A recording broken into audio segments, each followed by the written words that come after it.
The views expressed and the opinions given by the individual host and their guests do not necessarily reflect those of ParaX, its affiliates, or its sponsors.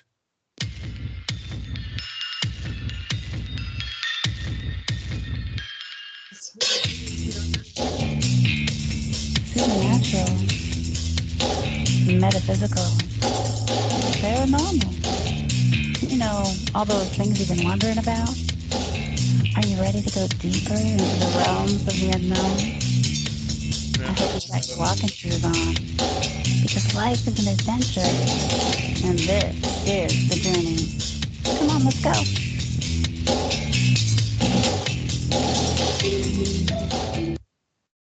Hello and welcome to the show, everyone. This is the Journey Radio Show, and hey, we're the She Squatchers. I'm Jen Cruz, your host, and I've got my trusty teammate Tammy on the line. Hi, Tammy. Hey, how are you? I'm good, but do you know where Jenna is? Because I couldn't get her. She wasn't answering the phone? No. Oh, you want me to try calling her real quick? Yeah. Okay. Would you? Jenna! Jenna! Okay. She's at my house! I'm at her house. Hey. Hello. Surprise, surprise, everybody. There's Jenna. So we got Jenna Grover. Hi, Jenna. Hello, hello, hello. And then we have a super, super special guest for everyone tonight. We've got Adam Davies joining us tonight. Hi, Adam. Hello, good evening, ladies. It's lovely to see you all again. Yes, Oh. wonderful seeing you. It's so long since we've seen you in person. Way, way too long. Too long. Yeah, a few years now. Gosh, that is too long. Yes, yes. I'm so happy you could come on the show with us tonight and tell us Oh, about it's my all this. pleasure. Yes, yes. So if you could just tell our listeners a little bit about your background just real quick, just so they know who you are. Of course. So I've done expeditions all over the world looking for unknown species. Anything from dinosaurs in the Congo to yetis in Nepal to mystery creatures in India, all over the world. I've been mostly on my own time and own money. So that's meant, I've tracked with pygmies. I've climbed unexplored mountains, and I've also made TV shows for National Geographic, the History Channel, and I write books, the Extreme Expedition series about my expeditions, and also I write some novels as well. So that's a brief intro to my background. That is so cool. And you're really cool. You left that out. Oh, thank you. It's lovely to see you. Yeah, Lovely to it's see you, wonderful Jen. seeing you too. How long has it been? Like 3 years. Holy moly. 3 years, yeah, when we met in Michigan. Yeah, Well, it's I have a story 2021. to tell you at some point after you left Michigan that you don't know. So I'll tell you that later on if you want. Absolutely. Yeah. We want to hear all about It's it. just after you left, so I'll tell you whenever you're ready. We're ready. Do you want me to tell you now? Is it something that you can say here? I love you. Thank you for your discretion, Tammy. Yes, it is. Thank Okay, you. then So carry on. That's very good. See, this is it. You're lovely ladies, but you're also very protective. So I like that. That's very good. Yeah, I'll tell you the story. So let me just get the background. So we all appeared at the Michigan Bigfoot conference, and that's how we met. Yeah, just so your listeners know. And that's how we met. Yeah, and we all got on very well. And then after that, we went to those cabins in the middle of nowhere. Yeah, the Upper Peninsula, in the middle of nowhere. And you had to go. Yeah, you had to go because you guys had other things. You had to get back to your jobs, but I was there a few more days. Yeah, so I was hanging around with Michelle Bice and a couple of the other guys. We're just hanging around and the thing. But everyone pretty much left the house. Yeah, I was only staying in the house with my then girlfriend. So we were in the house on our own. But she'd done that. She's into ghosts, or she was into ghosts, and she did that. Is it Gansfield experiment? So it's where you put on the headphones And you listen your eyes. yeah, and you listen to noises. Yeah, you listen to noises and all of that. Like better than me. You're like more ghostly, so you know that. So I picked up, if this thing was right, and this is where it gets really weird. So I picked up that there was like a spirit of an older man, according to this Gansfield thing, But I thought no more of it. Had a drink with Ernie, and we just like fooled around, just like having a good time and everything else, just like thought about that. Yeah, it was like, go schmost, whatever, It was like one of those, we were having a good time. Anyway, right, we go to bed at the end of the night, and we ended up sleeping in the loft, where you guys were, with that really steep staircase, because the staircase is relevant. I remember you guys laughing. I could hear you chuckling. Jen, you've got the loudest laugh, because I can hear you. I can always hear you laughing. I can always hear you laughing at the top of the stairs. Anyway, there's nobody else in there. Right? And and then it's about 2:30, maybe 3:00 in the morning. I don't remember exactly what time. And there's stairs going down, and she's asleep next to me, right? And suddenly I hear this voice. I can't even copy it, but the voice was going, "Help me!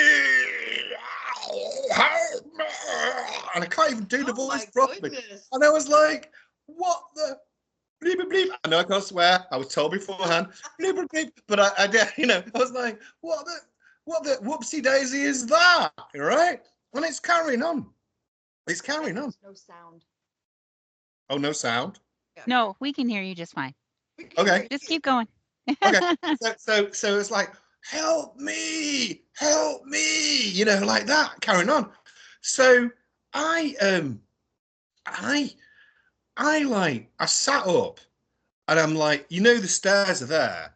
I thought, I'm not going to go downstairs because this thing's going to grab my legs. Like your legs were really exposed as you go. Yeah, exactly. Like the thing's going to yank me down, and then that's going to be it, So I just waited, and it went away.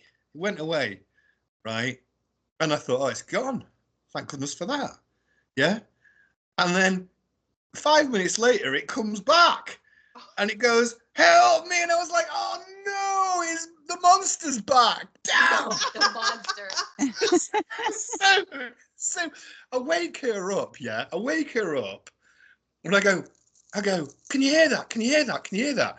She sits up and she goes, "Yeah, I can hear it." Yeah, and then goes, boom, right back down with her eyes open, like that. Oh. And I'm like, "Oh no."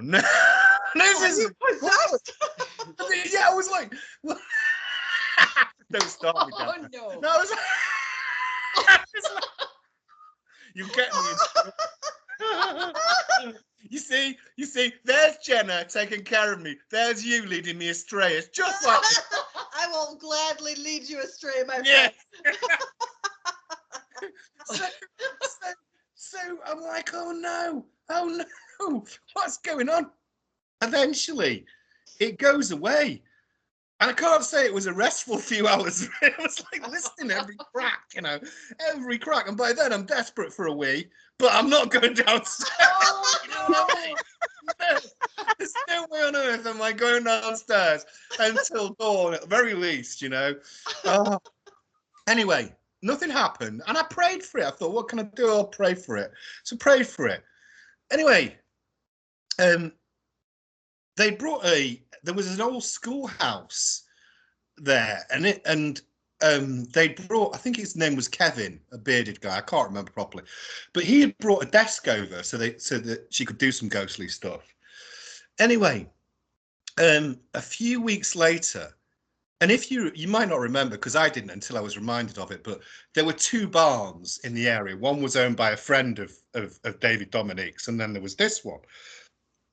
A few weeks later, David Dominique calls me, and he said, "You'll never guess what." And I said, "What?" He said, "The guy who owns the other barn gave me a call. His mother came to stay. She didn't know anything about all of this stuff. We had just discussed it. And then she said, after a while, I can't remember what he's called, so let's just call him Bobby because I want to. He said, yeah, that's his name from now on. Good old Bobby. So Bobby said, my mum came to stay, and she said, after a couple of nights, she said, you need to do something about those creepy children. And he said, well, what do you mean, creepy children? She said, well, they're like Snow White and they play at the fence around 3 a.m. in the morning.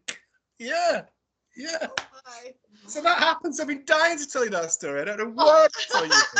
But that's what happened after you left. Yeah. I want to go Wow. back. I want to go. I think it was the spiders that lived under the toilet. Well, there was all sorts of problems with that toilet, wasn't there? Oh, I know. Oh yeah, I remember. Well, maybe him saying "help me" were like him reliving his last moments of life, and there was probably by himself. The dude was shouting up the stairs to me. He was definitely asking me to help him. There was like, help me. Yeah, that was coming up the stairs to me. You were the best storyteller. Well, there was no dispute about it. I was like, oh my goodness. But yeah, those stairs have no backs to them. It's just the planks across. So I understand why you didn't want to walk down the stairs. And no, I was not going to walk down the stairs. Yeah, he grabbed my ankles. You know, take advantage of me. As they are.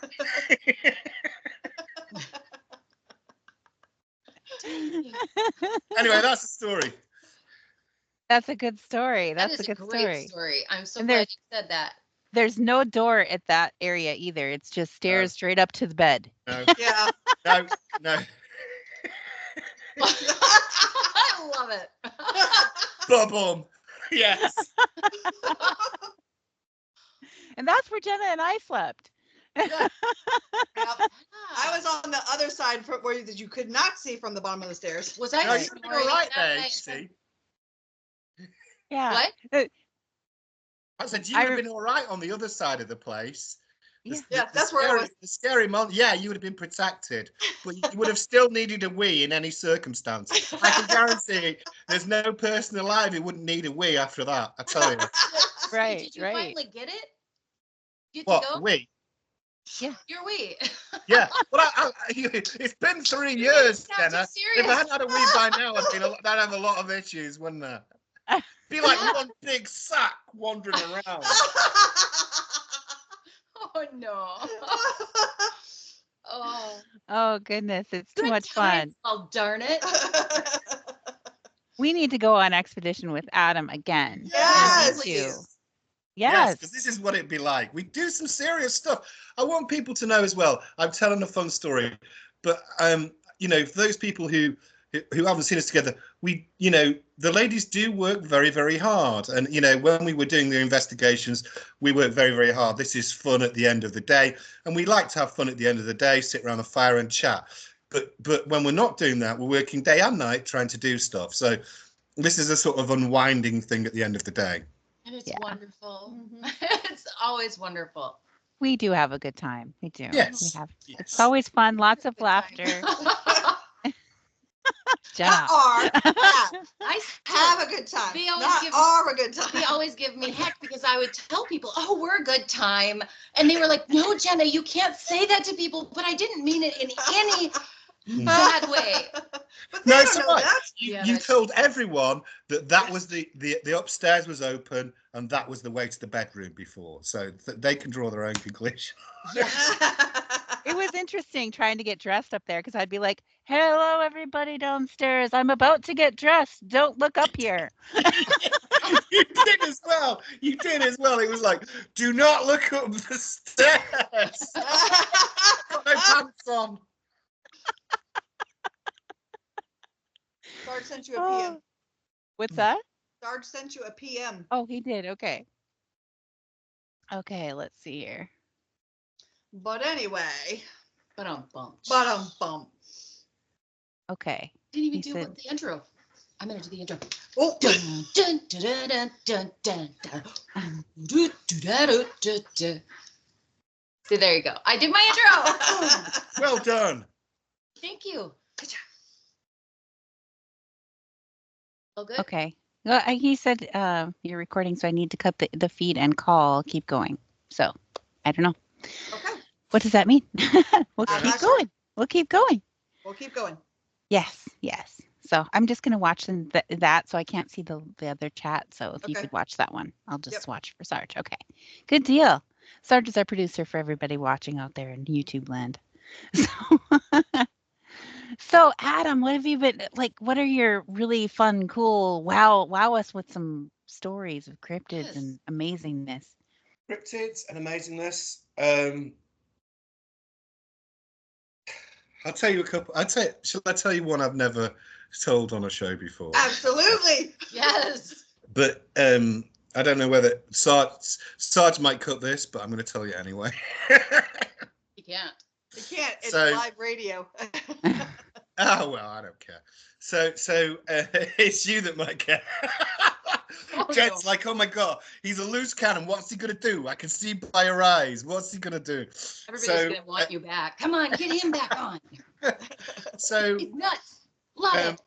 you know, I was obviously in the Congo, and I was looking for the Mokele Mbembe, which is the Congo dinosaur, yeah, and it was very, very hard to get out there, extremely difficult.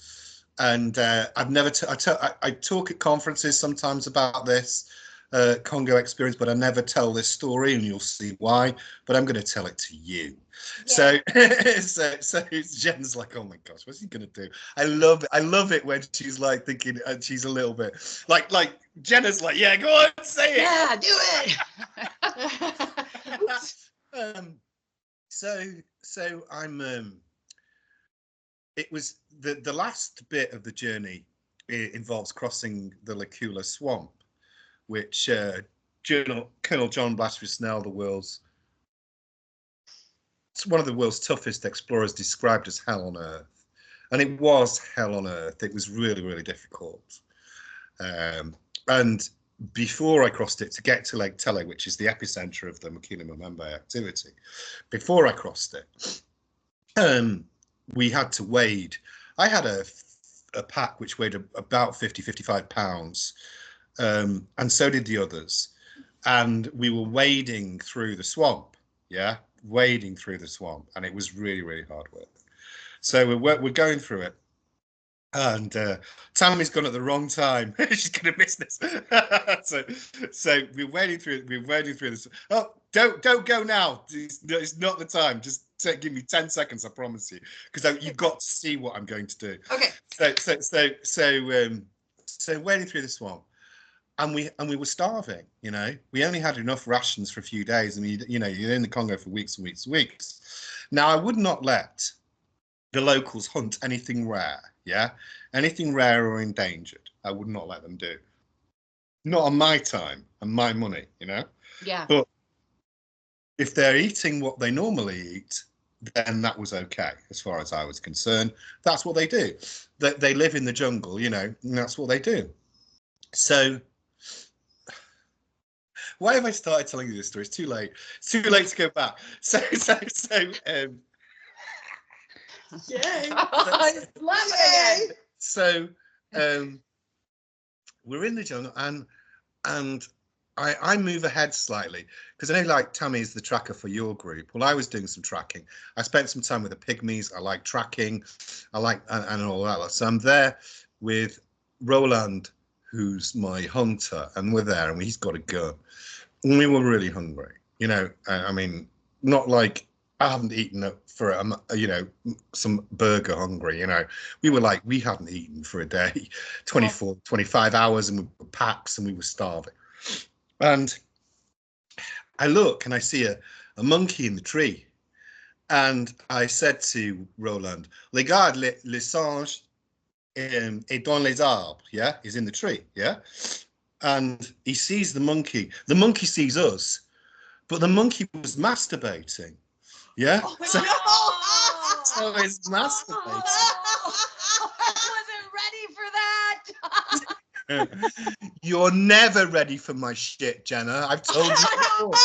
Oh, never ready for my whatever. Anyway, so the monkey is past the point of no return, and it's a male thing, right? You won't understand because you're ladies and you've never seen a naked male body. I know that, all three of you. Never. Never. It's different, right? So the monkey's past the point of no return. It sees me, it sees Roland, and it goes faster like that. It's trying to finish itself off. So I said, quick, Roland, shoot it. Yeah. So he shoots it, and it falls down from the tree, and it's covered in its own cum. And we skinned it and we ate it because we were starving. And that's it. Well, at least you knew he went out on a high note. Exactly. He had a smile on his face. He was happy. What more could you want? You ate a monkey? Well, at least he came with the sauce. Well, he did. He had his own. His own marinade. I'm so glad we're not actually on the air. Now, Jen, because you've asked me that question, I'm going to tell you the second part of this story. I wasn't going to, but I'm going to tell you the second part because you asked. So I go back. I get out of the jungle eventually, and I go to this border town called Infondo. And in Fondo, the civil war is going on right across the river. There's all sorts of things going on. Artillery flares overhead. People are shooting at me across the river. It's incredibly dangerous. And you go to this bar, and anybody who's seen Star Wars, it reminded me of the Mos Eisley bar. Yes, there's all sorts of incredibly dodgy people drunk shooting guns in the air. It's just terrible, a terrible place. And this is what it's like, it's like the worst people in the world were gathered in this cesspit that I was in.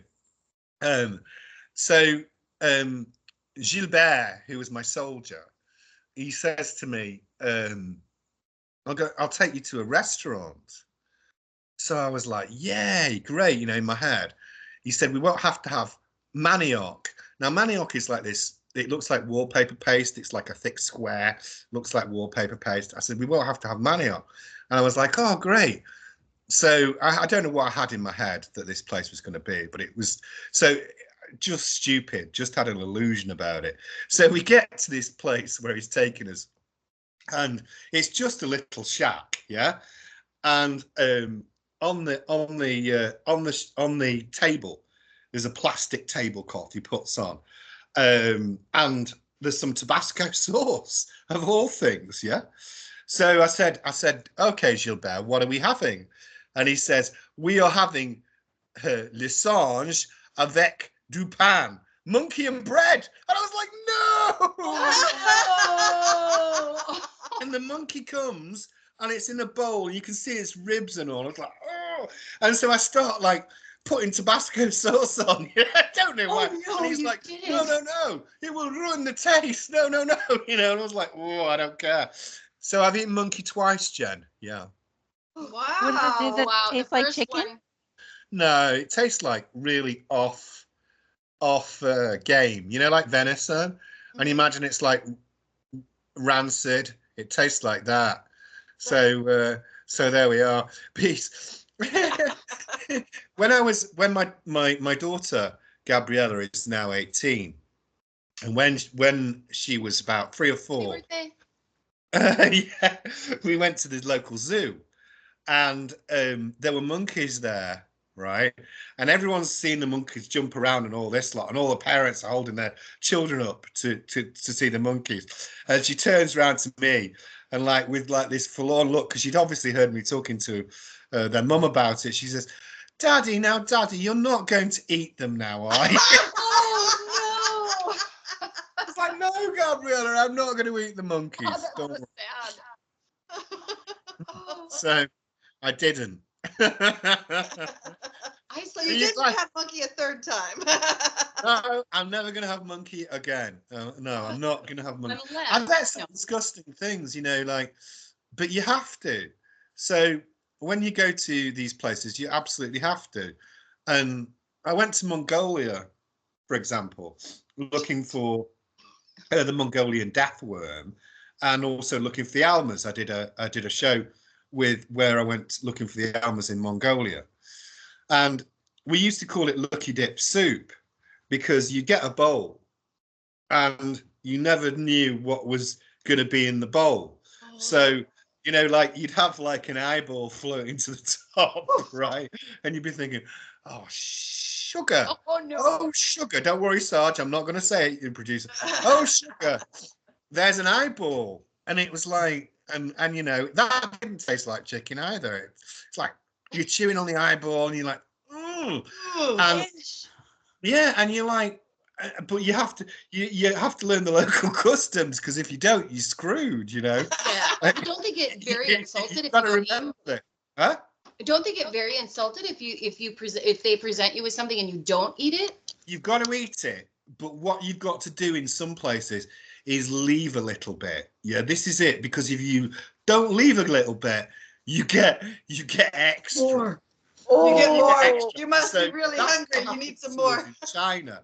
So I'm making a film for the History Channel in China about the Yeren, their creature. Yeah, it's like a Bigfoot thing. And I pitched the show to the History Channel that I wanted to do it. And they were like, yeah, great, we'll go do it. So I was teamed up with Dr. Jeff Meldrum, who I'm sure you know, he's a super nice guy. Anyway, we go. One of the things we're filming some B-roll, which is like the additional footage and all of that lot. And we go to this cave, yeah?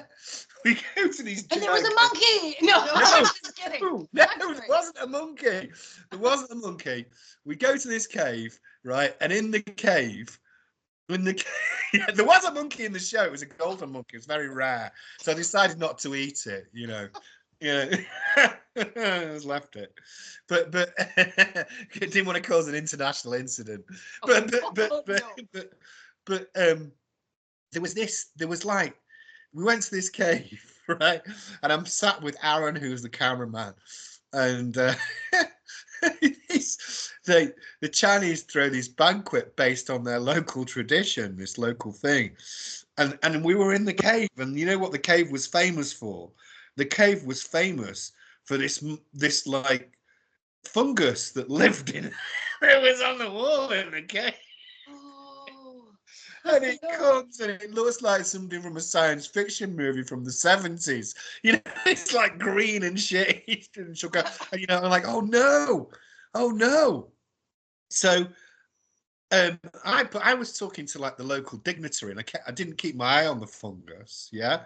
But Aaron thought he should finish it all, so he finished it all, and then they brought out another plate of fungus which we had to eat, and we all didn't feel well the next day. There were a lot of trips to the toilet because of the fungus, yeah. So you know, I've eaten all sorts of weird stuff all over the world. What does that taste like? Fungus. It didn't taste of much, just like slimy on your throat, you know. Like that. You really have some cojones, because I don't know if I could eat an eyeball. I don't know if I could eat that first monkey either. Well, but maybe the you would have eaten the first monkey because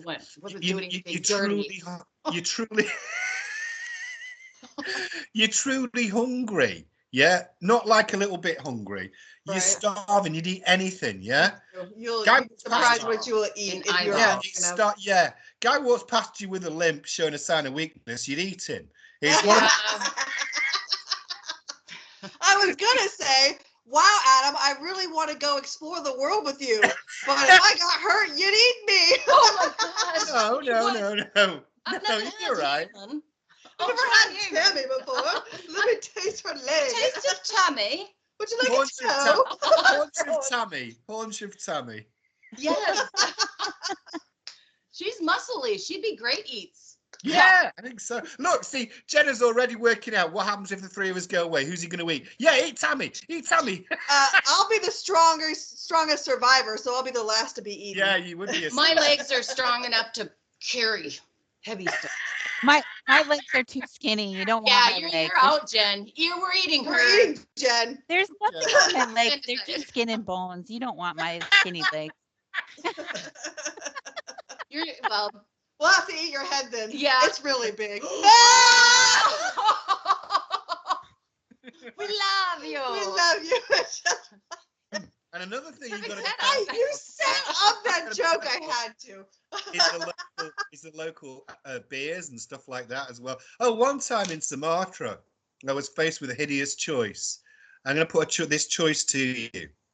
Okay, so I come out of the jungle. It's about 3 a.m, and this is obviously in Indonesia. I was looking for something called the Orang-Pendek in Indonesia. All right, so we're actually come out and we go to these restaurant areas. and you're faced with a choice. I'm going to ask each of you. You can't look at the other one. All right. You've got a choice. You can either eat snake or something that looks like sick, like somebody's puked up, but it is a vegetable. So, Tammy, snake or sick? Snake. I would totally take snake. I've eaten Oh, you weren't snake. supposed to say it out loud. We weren't supposed to Yes, talk to we each were. other. But I Snake. pick the That's meat, fine. man. It would Jen? keep you. Snake. Yeah, you were right. Don't eat the sick, because the person who ate the sick got food poisoning. I ate the snake. I was all right. There you go. I've eaten snake before, so I'd be all right with that. Yeah, there you go. Anyway, that's my weird food stories. I don't know how I got onto that, but It was excellent. From ghosts to weird food. Weird food on expedition. In terms of danger, I suppose I'll tell you a couple of stories. Well, one that really springs to mind. We'll talk about different places, so we'll kind of spin it. And I was in Nepal. It was I'd done a few TV shows in Nepal, but the first one I did was called The Abominable Snowman, and that was for the History Channel. The other one I did was for Josh Gates with his show, and I found a Yeti print on his show. But yeah, it was good. It was good. But we had to climb a mountain, which was extremely difficult to climb, and I remember. It was really like, it sounds cliched, but it was really one slip and you're dead. It was one of those, you know, because the ice had packed so hard on the sunlight. I couldn't even get my ice axe in it, you know. I'd climbed a lot of mountains before, especially in the Alps, but it was really bad. And I had a fixer, and her name was Maggie. She'd done the Kill Bill films, and I was helping her. She just cried all the way up. Anyway, we do the filming. And there's a very poignant moment where I'm with the Japanese climber, Mr. Yagihara, and he talks about this area when we climbed up, because in the film you'll see us climb even higher, me, Yagihara, and a couple of the Sherpas. And this was never shown on MonsterQuest, so I'll share this with you. But MB's talking, because Yagihara talked about the place where we were was where his mentor had died, you know, because when you climb mountains, you climb high and you sleep low, climb high and you sleep low. And MB was talking about how he had been climbing the mountain and there were 8 people climbing. And suddenly an avalanche hit and only 3 of them were pulled out. He was trapped and all this lot, and he was pulled out. It was incredibly graphic. And then we get down from the mountain to our base camp, from the high point to our base camp. We're exhausted, and that's where we meet up with the other parts of the crew. And they were due to pick us up by helicopter. And you hear this as the helicopter comes in, and we're all like, yay! The helicopter. And then you hear this. Then the pilot, I saw him, yeah, because we put a flag out. He just shakes his head and he's. Oh. And I'm like, oh no! He just, because it was too windy, he said. I want to say something, but I'm not going to, because Jen warned me very strictly about not swearing. But you know how I felt at that point. So he goes off, and then we go down. So we had to go all the way down the mountain, past all this dangerous stuff, you know. And then I get down, and Ian Redmond, who was the UN ambassador for gorillas, he was on the other part of the film. And we rendezvoused with him, and he brought us. He was a very nice guy. He brought me a whiskey. And he said, "Here you go, old boy." Yeah, he said, "Here you go, old boy. Here's a whiskey." So we had this whiskey. You know, me and Ian are there having this whiskey, and then a clouded leopard comes into our camp. You know, and it's so rare because it was beyond the realm of people, and you can hear this. You know, as it walks around, and there we are having a whiskey, and the clouded leopard's like circling around in the distance. So there's a very cool memory of the wildlife. You are lucky to have done all this. I know, I'm so jealous. Right. Well, let me tell you. I want to be like you when I grow up, Adam. Yeah. Well, you do loads of cool things yourselves. You all do. I'll tell you one more cool animal story, and then I'll shut up and let Jen ask me another question or whatever. Jen talks all the time. You go ahead. No, that's her job. Yeah, that is true. She is good at it. But the the single, if I had to crystallize into a single best animal moment, it's this. Getting to Lake Tele, as I've said to you, was very hard. I was exhausted when I got there. And when I first got there, I waded out into the water. And I got on a pirogue. We'd made pirogues, like canoes out of wood, that was there. So we did that. And because I did a lot of survival stuff, I spent some time with the pygmies. I played drums with the pygmies, which was pretty cool. But I go out and I lie down on my own pirogue. I just went out on my own. I wanted to do my own thing and have my own special moment. And I think all three of you can relate to that in different ways. So I lie down. I'm lying there like that. And this carpet of blue butterflies land on me. And I'm like, this is cool. And then I look up and there's a gorilla picking its nose from the top of the tree watching me, just like, yeah, like a male silkback. With you and gorillas and monkeys, and they're just loving to look at you and watch you. It must be a very I'll tell you the story that I've never told anybody else. This is the last monkey story I'll tell. Oh, I'm sorry. That's just so ironic. So he was watching you. Because I only remembered it the other day. So, Oh no! So I'm kidding. we're at the camp, yeah, and there's me and there's a guy who's a Royal Marine Commando, Nick, yeah, and we're at the camp and there's the Bantu warriors who are all about us, yeah. There's a monkey in the tree above us, and for some reason, and I don't know why, this monkey took a dislike to Nick, but only Nick. Nobody else, only Nick. And it would throw sticks at him from the top of the tree, like with real precision. And he'd just be sat there, and a stick would bounce off his forehead, and it'd be the monkey, right? Because we're there for a while, and it was hilarious. I was laughing, and eventually, and Nick could always stand up and rise to it, so he'd be like shouting at the monkey, and the monkey would be like, back. And he turns around and he goes, "Hey, you bleep, bleep, bleep! It's not me, it's him, pointing to me. It's not me."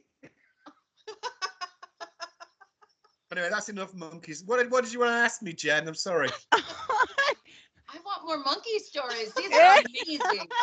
Can't do any more monkey stories tonight.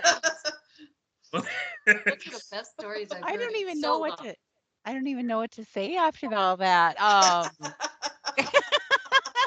Not very often do I become speechless, Adam. No, that's very rare. Great stories. That's like food related stories. I don't know. I like talking about the food related stories because people, I've had to eat some like really horrible things, but you eat them out of courtesy to people. I mean, I'm really picky eater in real life. I'm really picky. Like in India, for example, I had to sit down for this meal, and they'd made this meal for us, and I was like, and all my guys had violent diarrhea while I was there, all of them, and I hadn't had it, And let me, I'll tell you the story about the tiger in a minute. That's a great story. But the worst sound in the jungle is not the animals, yeah. It's a sound, because that's when your arse is going to explode. So oh no. So I had to eat a big cube of pork fat, and that was disgusting.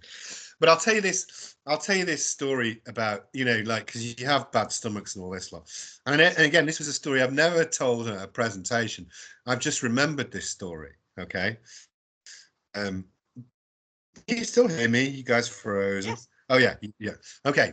Yeah. So I'm in the jungle with this other British guy, and we'd been in the jungle for 3 weeks, and this is in Sumatra. Spent a lot of time in jungles, yeah. And he had a bald head, and this is relevant to the story. Now, in this part of Sumatra, there's a lot of tigers, yeah, more tigers there than anywhere else in the world. And we were up looking for the Orang-Pendek, the Sumatran creature. And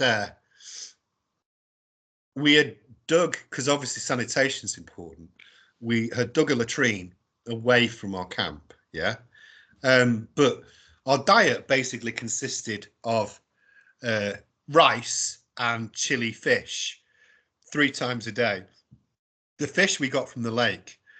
Now, a local shaman is alleged to, they were bitter tasting, but a local shaman is alleged to have had them blessed to make them less better tasting. But that's not true. They tasted like poop. Or doo-doo as whatever. They were disgusting. And they decomposed during the cooking process. So all you could see was the fish head, yeah? Now, when you're doing physical stuff, you know as well as I do, this is at altitude, you're doing physical stuff. So you're sitting down, you're looking forward to dinner, aren't you? You're looking forward to something good. Yeah, chili fish head and rice 3 times a day for weeks and weeks. Your stomach is ruined, yeah? We are not used to it. We have Western stomachs. We're not used to it. The Sumatrans, that's what they eat. They were fine with it. It's like, oh, good. Yeah, more fish head. Let's go for that. Wow, yeah.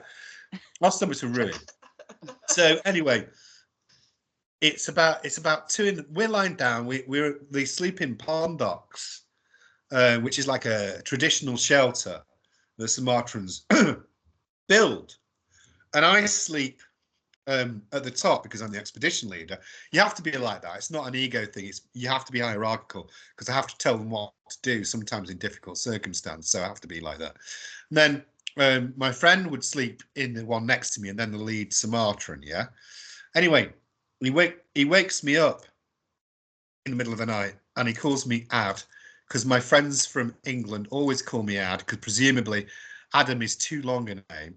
But if you ever hear anyone call me Ad, they're actual, they're my real friends. Like, yes, like Ad. That's what I'm called. He goes, Ad. I said, what? What is it? He said, I need to go for a poo. And I said, okay. He said, but I need to go now. I said, right. He said, will you keep watch? I said, yeah, I'll keep watch. Now, the latrine had been dug by the Sumatrans. I'm 6 foot. He's 6'1", yeah? The average Sumatran is about 5'2", even the men, 5'3". They're pretty small compared to us. I felt like a giant walking around the market, you know? I feel like he's like... So they're very, very tall. And anyway, so there's this... But in order to get to the latrine, there was these, like, thorns and branches and all this lot and sticks, you know, and he had to bend down. So he goes to where he's going to poo and he pulls down his pants, yeah, and and he makes that pop sound, and at that point he hears behind him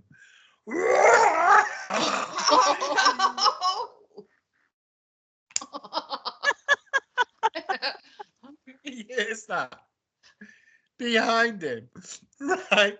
So he pulls up his pants and he's trying to do a penguin waddle under this banshees, right?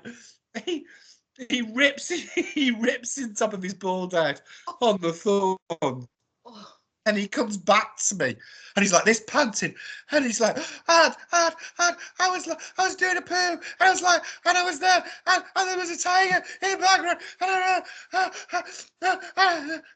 and he's all wound up, and I said, well, it's worse for me, and he said, why is it worse for you? I said, I would have had to tell your mum how you died. Oh no! What did he do? He said, you're a beep, beep, beep, beep, beep. Dang, it'd be so fun to be a fly out on that tree. Sorry, on every one of these adventures. Well, I you know, on these things, I always work very, very hard on them. I really do. And I always try my best, but I think it's important to have a laugh. I think you do need to have a laugh. I always have a laugh. and it diffuses a lot of the intensity of the situation, you know, in any of these things. Because I mean, I'm pretty lucky to be alive, really. I've cheated death a lot, so I do have a bit of the British say gallows humor. Have you ever heard that expression? No. Well, gallows humor is when you're about to be hung and you tell a joke. Yeah, so so on the gallows. So I always had that sort of sense of humor, and that's, I mean, I'm from Northern England, and the biggest compliment we can give you. Americans often think that the British people are like those things in the movies, you know. Well, hello, how do you do? Nice to meet you. Nice to meet you too. You know, they often think it's like that. Let me tell you, if a British person behaves like that to you, it's because they think you're a dick. Yeah. The biggest compliment they can give you is if they tease you. You know, so you know, if I gently tease you, it's because I like you. Yeah, and I can't help it once I've started. So if I go to the pub with my friends back from England, we just tease the hell out of one another, you know, tease the hell out of one another.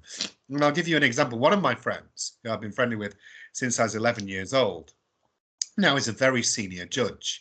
I'm not going to name him because he wouldn't want me to, but he doesn't mind. He won't mind me telling him the story. But he's a very, very senior judge, and we just take the pee out of one another. Just and I'll give you an example. So on a Friday and Saturday night, we always used to go to the bar and to the pub, because there's a big pub culture in England. But at the end of the night, when people had, like, everybody else would go home, and myself and this guy would always have a drink at the end of the night, and he liked a brandy, so we'd always have a brandy at the end of the night, and then we'd go home. Anyway, this is years ago, by the way. This is years ago. So he's telling me this story. I don't know how it happened, right? Okay, it's just one of these things that happens. But he's talking about how his family all have big bladders, yeah? And he says, oh, my mum's got a very big bladder. You know, in fact, when she went to hospital, they said so, right? And he said, I've got a very big bladder. In fact, you know, when I go to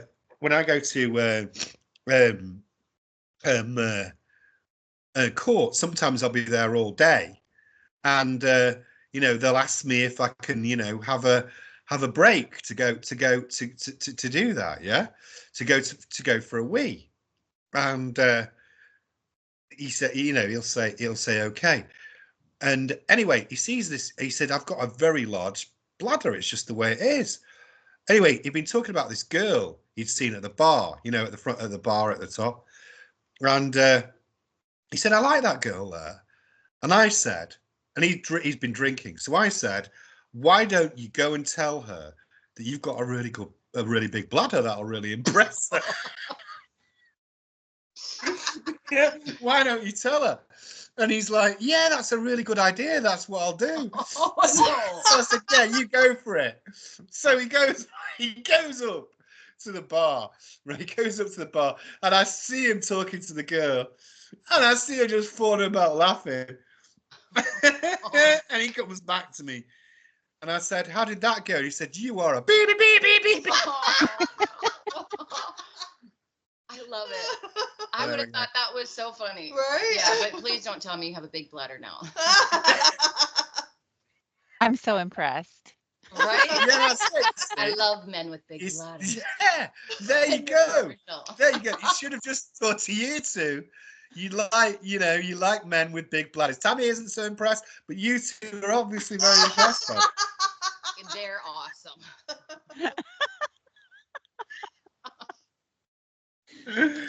So I just gotta say, for anybody who wonders what it's like on expedition with us and with Adam, when we're not like being serious, looking for cryptids and whatever we're looking for, we're laughing, we're having fun. Oh, absolutely.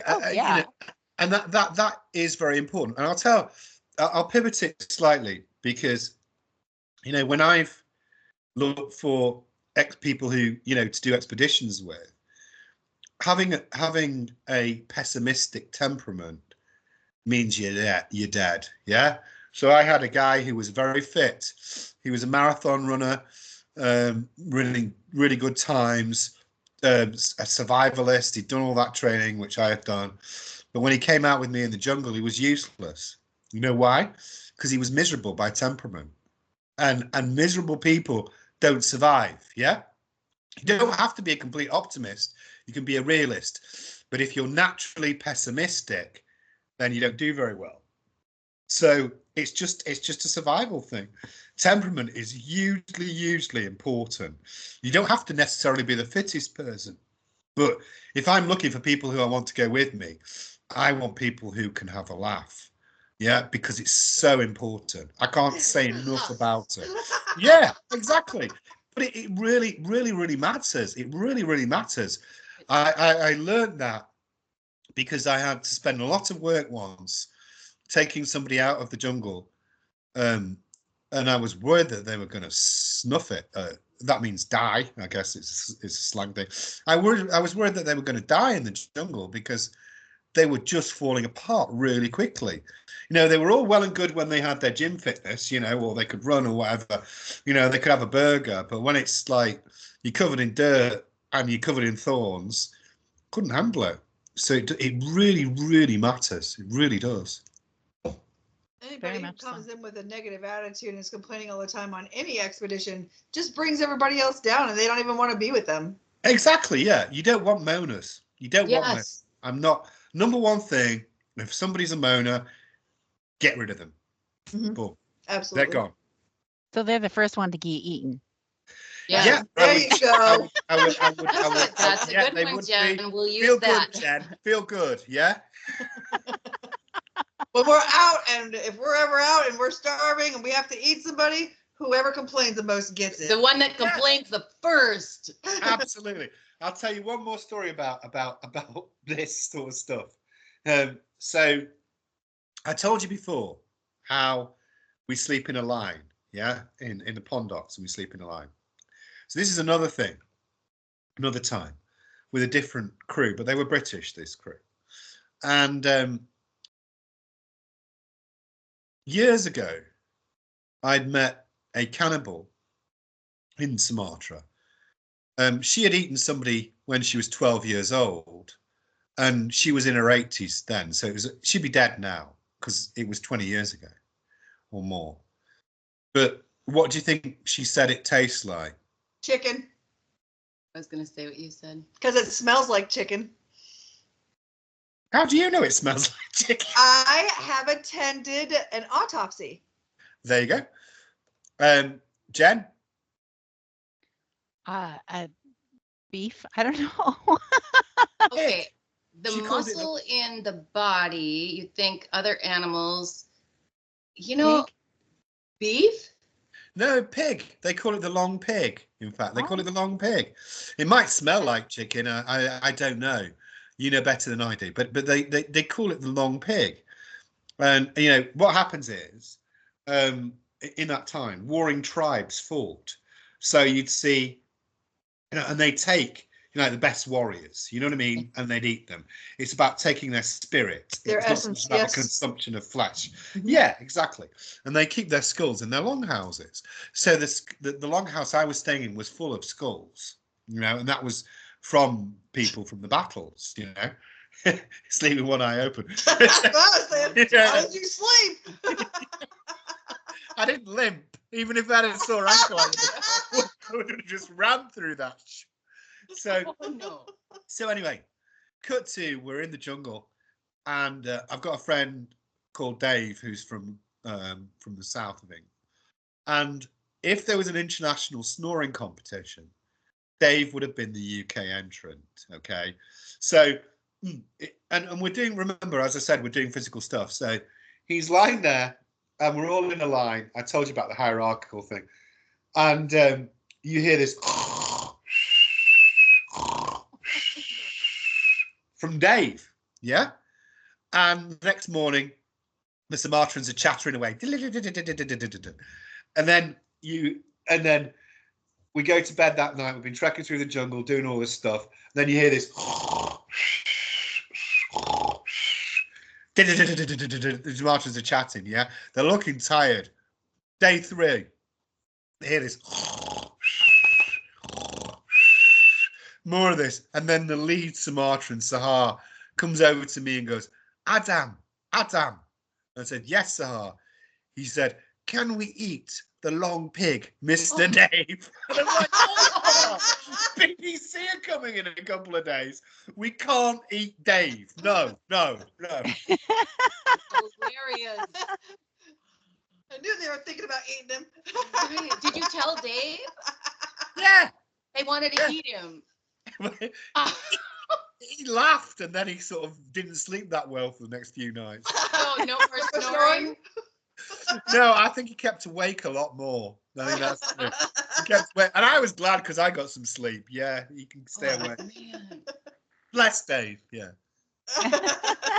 Bless his heart. Bless He you. tasted good though, Jenna. He tasted good. No, I'm joking. I didn't. You know, if It didn't taste like monkey at all. right when Yeah, you were then talking you're about licking Dave. skulls, I thought, huh?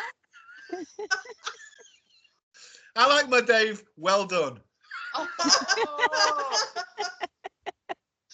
you. Oh my goodness. Oh, I missed you, Adam. Oh, I miss you too, ladies. And Tammy, I miss you It's so too. good to laugh. It's really. I like the nice. fact that Jen isn't quite sure and she's like the school teacher of the three of us. Yes. She's always the school teacher for me. What? What are you saying? She's always trying to get me to behave myself. She's saying that she doesn't behave. I don't behave. Oh, I do behave. I do all the time. Behave? Yeah, all the time. You weren't supposed to give a look like that. Okay. Adam, you know I don't drink alcohol, and Jenna really doesn't either. But I got to tell you, Tammy's just really good at peer pressure. So she's like, I want you to have a drink with me. Oh yeah, I made her. No, she's like, can we get some mosquito wine? Yeah, she didn't need her arm twisted at all. She just So we got- wanted permission. That's Yes. all. Mosquito wine is what is it really called? Pink Moscato. Moscato. Yeah, but I call it mosquito. Moscato. Yeah. Okay. So we got these little tiny bottles that each bottle was a glass. So we got these little bottles, and so Jenna and I were gonna grant Tammy's wish that we would have one drink with her, and and after that she's like, we're never gonna do this again. Yeah, no, because it made her blood sugar go up so much that she got this horrible hangover and she was a mess the whole rest of the day. Oh, no. That's No. why Jenna One is glass, not allowed to one drink. glass. And One Jenna, something happened to glass. Jenna too. So What a cheap date you are. Yes. yeah, I I can sit there and drink. I can drink sake with you. Yeah, sake's good, you see. It is. Jen good. and I Much would better. just share. You Yes. guys could not even drink one of those little ones. I may Yeah. surprise you. You couldn't drink a little one. You couldn't drink Yeah. a little I bet I could. Let's She go to the could. liquor store. No, I'm don't kidding. know what would happen, but she could. Now, you see, I know her now because she's stubborn. So we've said that to her. So she totally would no matter what, because that's her nature. Mhm. Yep, that's Yes. true. That's Well, true. let me tell you, they sell bottles only this big of sake because it's so strong that you can't drink one that's this big. How is your water?